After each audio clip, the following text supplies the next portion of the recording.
If you don't have a financial plan, you have a problem. You just don't know it yet. Today, I'm joined with Joseph Lanza, investment advisor with Retirement Wealth Advisors, and we're going to discuss why so many retirees don't have a financial plan.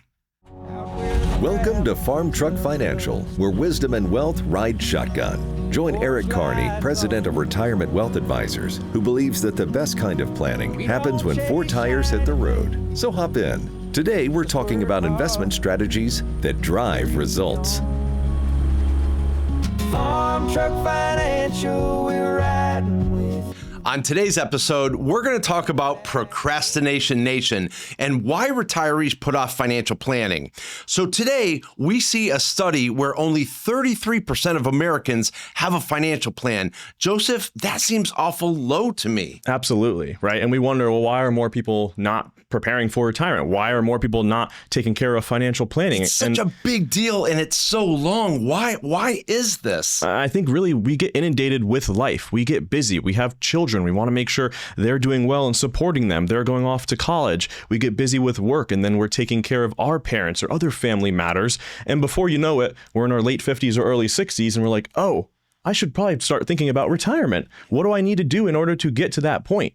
The problem is you don't want to be waiting until there's not many options left for you. Time is majority of retirees' biggest asset that they have. Absolutely, yeah. The earlier you start planning for these things, the more options that you will actually have. And I don't think many people realize that, and they wait too long or until they want to retire, or maybe even until there's a market correction or something is happening for them to take action in their own financial plan. And you mentioned people in their 50s and 60s.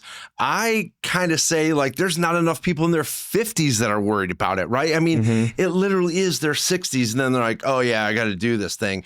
And we have to remember that like when we were in our working years, we were busy, we were productive.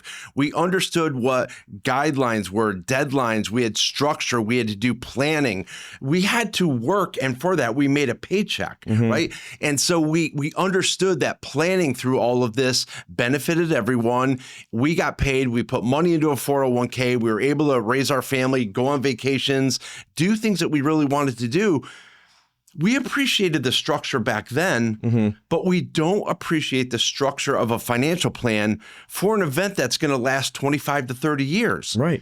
I don't understand. Maybe they're burned out from working for so long, but they want to retire, and they want to retire successfully, but they're just not prepared for it. Yeah, maybe they build up a nice sized portfolio over time and they just think, well, this seems like enough, right? Well, seems like is not a good enough answer for me, right? Don't you want to be shown this is the amount that you need to have, or the amount that you do have is okay to retire on, and exactly how that's going to play out for you? Right. Everybody wants to talk about how bad inflation is. And it's like, well, having a financial plan shows you, am I going to be able to be okay in retirement with that inflation? Right. What about those taxes that everybody talks about? Can I afford those taxes, especially with having a 401k where majority of that money is pre-tax? Are you making sure that you're factoring in that money coming out is going to have taxes on that as well?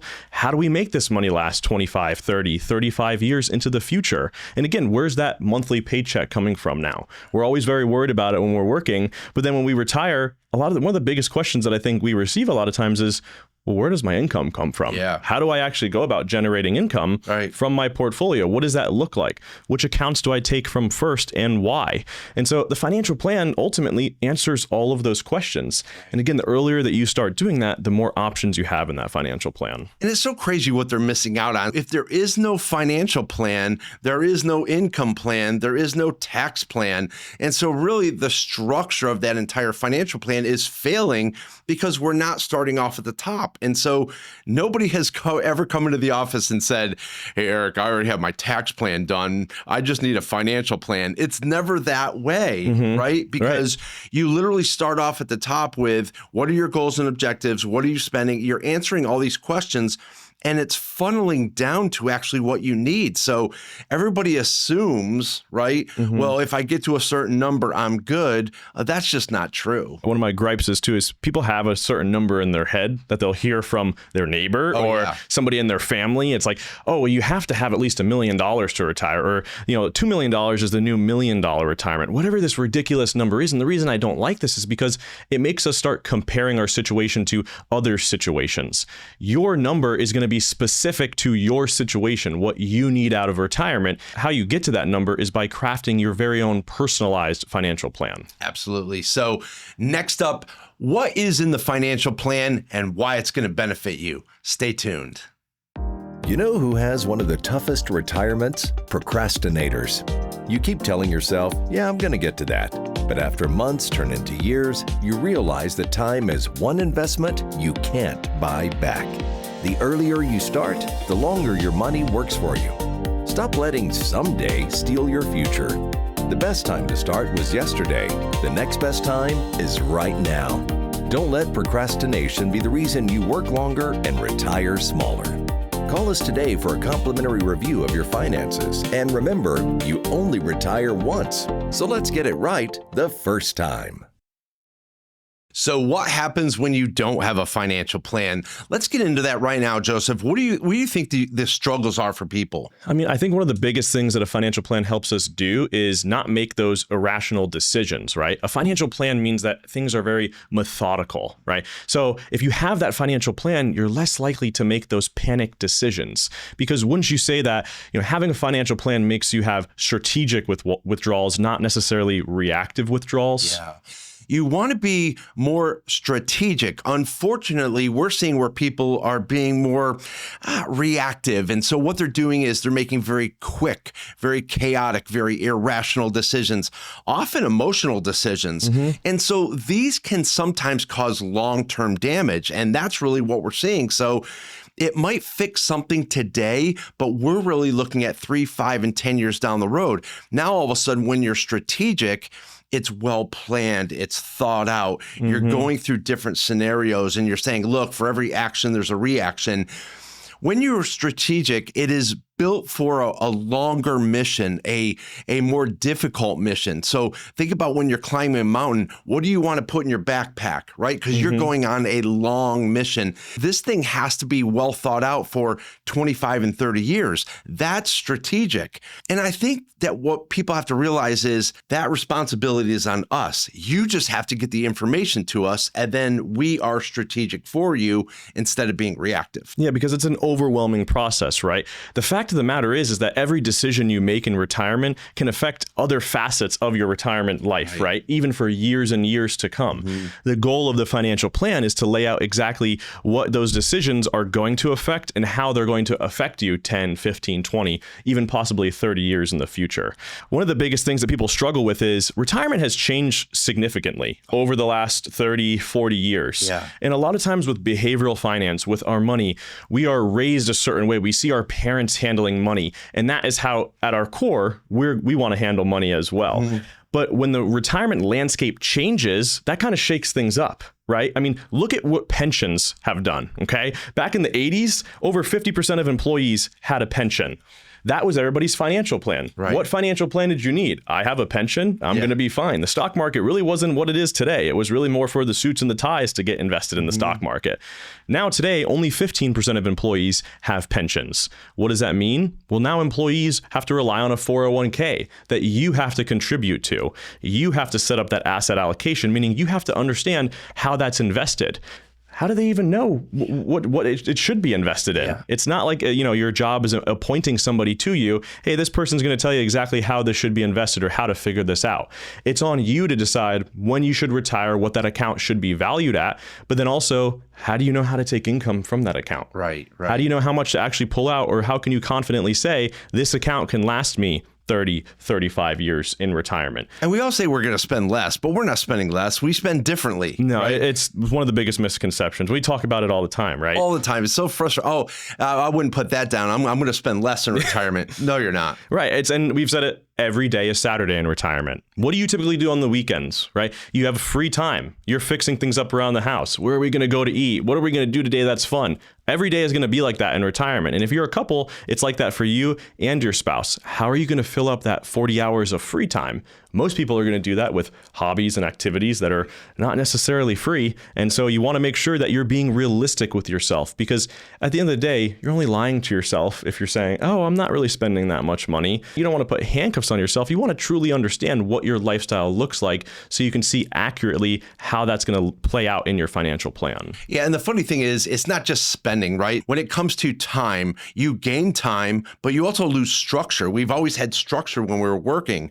Your healthcare becomes much more expensive than you ever expected. We're not even going to talk about dental today, but dental bills are astronomical.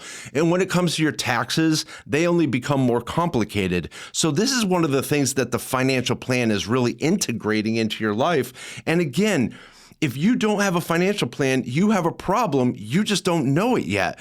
The financial plan is really designed to offset and look at financial hurdles that are coming down the road. That's what I love about it. I mean, it alerts us for the benefit of the client. And I'll tell you, somebody that really does embrace financial planning, it makes a huge difference. So the next setup, we want to talk to you about a financial plan and how it's really going to benefit you. So stay tuned. Do you have questions and concerns about your money, lifestyle, and retirement? Like so many, investors today worry about living expenses, healthcare costs, inflation, and stock market volatility. Instead of worrying, start planning.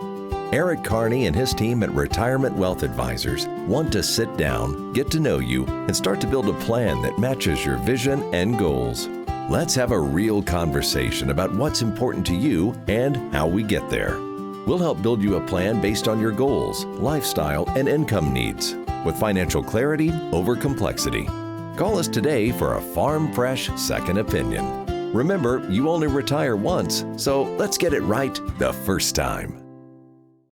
And right now, let's go over the payoff that planning does for you. Right now, Joey, I want to talk about couples because we have a lot of couples that come in and they haven't done financial planning and they've been kind of kicking the can down the road. Sometimes we're referees. Yeah, honestly, yes. You want to make sure you're on the same page with your finances. And a lot of times you may think that you are, but until you go through that financial planning process, you might start to realize, oh, we actually have different views on money.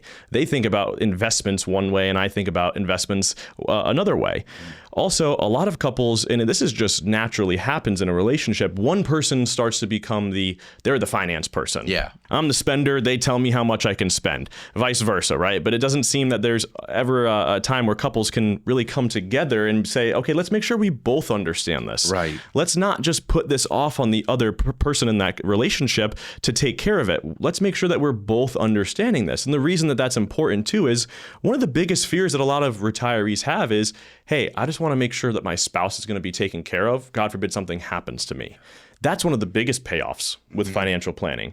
You can know confidently, and your spouse can see it confidently, that they will be okay in retirement. God forbid something happens to you. It's a scenario that we run in the financial plan and show them. Right. And not only that, but if there is one person in the couple, because another big fear is that person who is not the finance person, right, is the surviving spouse. How are they going to handle that situation? That's an overwhelming experience. Yeah, for sure. Again, another massive payoff of financial planning. You want to make sure everything is laid out and they can understand where all their income is going to continue to come from, how all their investments are going to stay invested for them. That's something that is at the core of financial planning is one of the prime reasons why we do it. For a long time, people have said, we don't want to talk about it. We don't want to discuss this. Imagine going on a long road trip and you're excited about this trip. And let's just say that the husband's driving and the wife falls asleep. And all of a sudden the husband passes 2 gas station exits. And all of a sudden he looks down, she's sleeping, and he's like, we are going to run out of gas. Yeah. And he doesn't want to tell her. And he doesn't want to confront her because he's like, well, if I tell her, it's going to ruin our trip. And this is terrible. Think about financial planning. Some people know they're not in a great position, but guess what? They don't want to discuss it. They don't want to bring it up. And so they're kicking that can down the road. They keep driving that car further and further. Finally, she wakes up. She goes, what's going on? Now you have 2 decisions. You can say, look, hon, like we got to work together, right? And we got to find a gas station. Or, no, I messed up. Like, I think we might run out of gas and we might be walking a little bit, right? Yeah. The point of the story is that when she wakes up, or you poke her and you wake her up and you say, hey, we've got a problem. We need help, right? We need exterior help to come in and help us find gas so that we can continue our journey. And you work together, because the couples that work together, I think have the very best life. They have great communication. They understand what their lifestyle is like. They understand where their money is, how it works. This is why the planning payoff is so huge for people that actually put the time in. It's something that you say all the time. It's like you can retire, but can you stay retired? And I think people maybe don't understand the power of financial planning when they first are going into retirement because maybe they didn't do financial planning. And they're under that mindset of, I'll be fine. I built up that nice size portfolio. Yeah, you can be retired for, let's say, 5 to 10 years, but then maybe down the line, after those 5 or 10 years, you start to realize, maybe I didn't make the right decision. Yeah. This is why you want to make sure you're answering those questions before you pull the plug, if you will, on going into retirement. Right. Let's make sure that you're not on the fence, as we've said before, about retirement. Let's make sure you're all the way on the other side of the fence. You know for sure that you can retire. Because the whole idea of, if I run out of money, I can always go back to work as well. Right. When most people will run out of money in their financial plans, it could be anywhere from 5 to 10 years into retirement. That means you could be well into your 70s when you're running out of money. Going back to work in your 70s, that's not a financial plan. That's not a financial strategy to have. Let's make sure we know for a fact that is not going to happen before you go into retirement. Right. And really, the earlier that you start, like I said, we talked about people in their 50s and 60s. It really needs to start in your 50s. Like that should be the minimum age, Like I get it. We're working, we're busy, but man, just socking away that money, you do have time on your side. But also being strategic, right? Because like people keep socking money away, but what for, right? So I really do think that financial planning is crucial. So if you're out there listening, you do not have a financial plan, you feel like you're out there in a financial no man's land, give us a call, 601-THE-FARM, and let's get your financial plan started today. Joseph, thank you very much for coming on today. Always appreciate having you. Thanks for having me. And everybody out there, thank you so much, and we will see you on the back roads of retirement. Thanks for riding along with us today. We hope you got some good dirt. If you liked today's show, subscribe, like, and share with all your farm truck friends. We hope you'll join us for the next ride on Farm Truck Financial, where we're always planting seeds for a better future, 1 mile, $1 at a time. Farm Truck Financial, we're riding with you down the back road steady.